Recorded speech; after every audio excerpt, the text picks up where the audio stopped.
The second miracle attributed to intercession of Carlo Acutis has been recognized by Pope Francis. Carlos is an Italian teenager who died in 2006, paving the way for him to be canonized by the Catholic Church. A computer programmer who loved the Eucharist, he will soon be the Church's first millennial saint. 10 points to know about Carlo Acutis. Number 1. Carlo's birth and his early life. Carlo Acutis was born on 3rd May 1991 in London. His parents were Andrea Acutis and Antonio. Later, they moved to Milan. He received his first communion at the age of 7 years old and the sacrament of confirmation at the age of 11 years. At the age of 9 years, Carlos developed an interest in computer programming and studied manuals and apps to create a website which he used to evangelize on the internet. Carlos loved God from the young age, even if his parents were not devoted to church. The mother said she only went to Mass 3 times before Carlos brought her close to God. That is, during her first communion, her confirmation, and her wedding. Carlo used to go to Mass every day, do adoration to the Blessed Sacrament before or after the Mass, pray rosary every day, and Carlo inspired a deep compassion for his mother, close relative, and friends as well. Number 2. Carlo's love in programming. Carlo developed his website, and in 2002, Carlo began to investigate the Eucharistic miracles that had occurred in history and approved Marian apparitions. He shared a collection of 160 Eucharistic exhibitions of Eucharist miracles to more than 10,000 parishes around the world. Carlo believed in scientific evidence for the Eucharistic miracle would help people to realize that Jesus is really present in the Eucharist and that more people will come back to Mass. Number 3. Carlo's love for other people. Rajesh, who used to work for the Acutis family, was converted to Christianity from Hinduism by Carlo and was baptized in Catholic Church because of the Carlo's witness to Christ.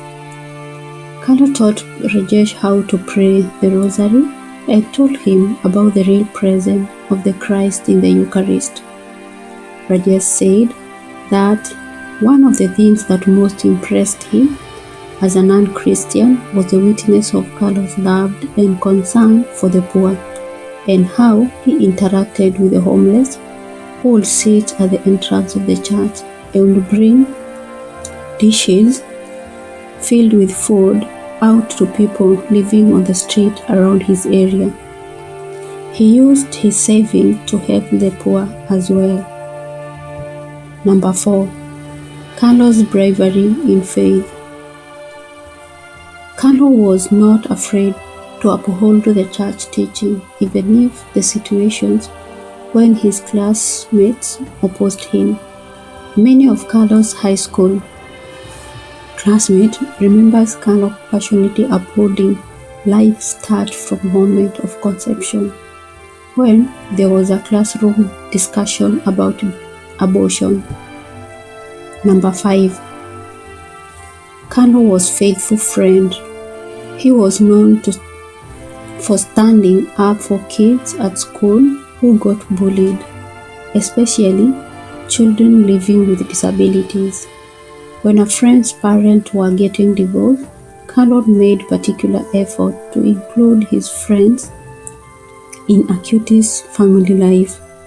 With his friend, he spoke about the significance of going to Mass and confession, upholding human dignity and chastity. Number 6. Carlo loved playing the video game. His mother recalls that he liked Game Boy, GameCube, PlayStation and Xbox. He had conversations with his gaming buddies about the importance of going to Mass and confession, and limited his video game playing to no more than 2 hours per week. Number 7. Carlo's illness and death. He was diagnosed with untreatable leukemia. He offered up his suffering to Pope and the Church.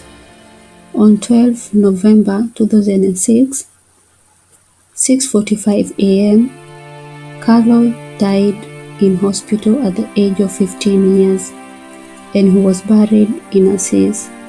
At first, there was a report that Carlo's body was found to be incorrupt, but the Bishop of Assisi clarified before his beatification that his body was not incorrupt. His body lies reposed in a glass tomb in Assisi, where he can be seen in a jeans and a pair of Nike sneakers. Thousands come to pray at this tomb for his intercession. Number 8. Carlo's first, second, third stage of sainthood. On 13th May 2013, Carlos was named Servant of God. This is the first stage of sainthood in the Catholic Church. On 5th July 2018, Carlos was named Venerable, a second stage of sainthood. On 10th October 2020, Carlo went through the third stage of beatification, which is third and the second last stage of sainthood. This happened after confirmation of the healing miracle in November 2019. The healing of Brazilian 3-year-old child with a rare congenital anomaly of the pancreas was attributed to the intercession of Carlos in 2013. The child touched a relic of Carlo, and the child could not eat solid or liquid food, but thereafter the child gradually healed completely.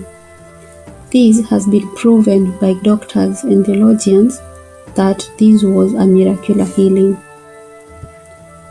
Number 9. The second miracle.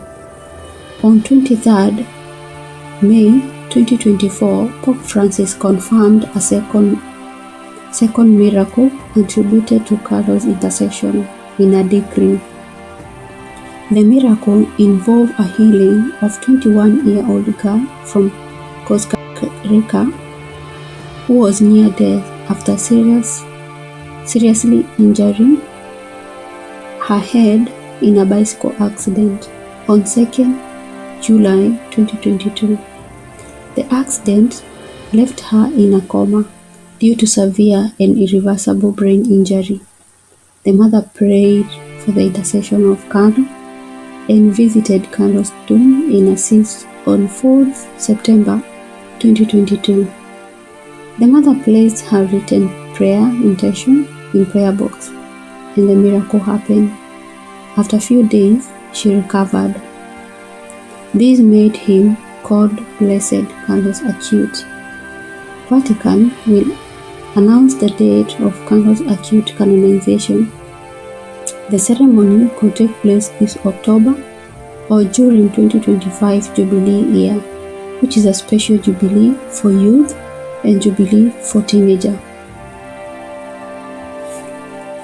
Number 10. Carlo Acutis quote. There is a queue in front of concert and football match, but I don't see this queue in front of Blessed Sacrament. Number 2. Each person reflects the light of God. Number 3. They have to see and they have to understand.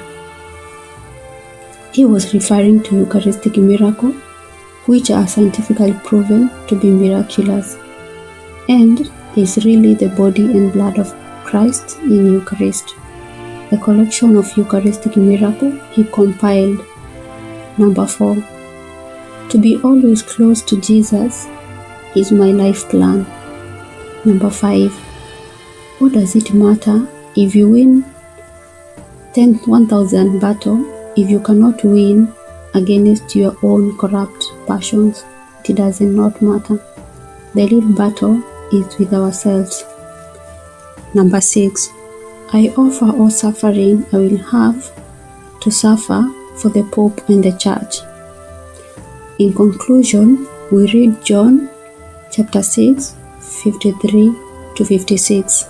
It says, Jesus said to them, I solemnly tell you, unless you eat the flesh of the Son of Man and drink his blood, you have no life in you. Whoever eats my flesh and drinks my blood has eternal life, and I will raise them up on the last day. For my flesh is really food, and my blood is really drink. Whoever eats my flesh and drinks my blood remains in me, and I in them.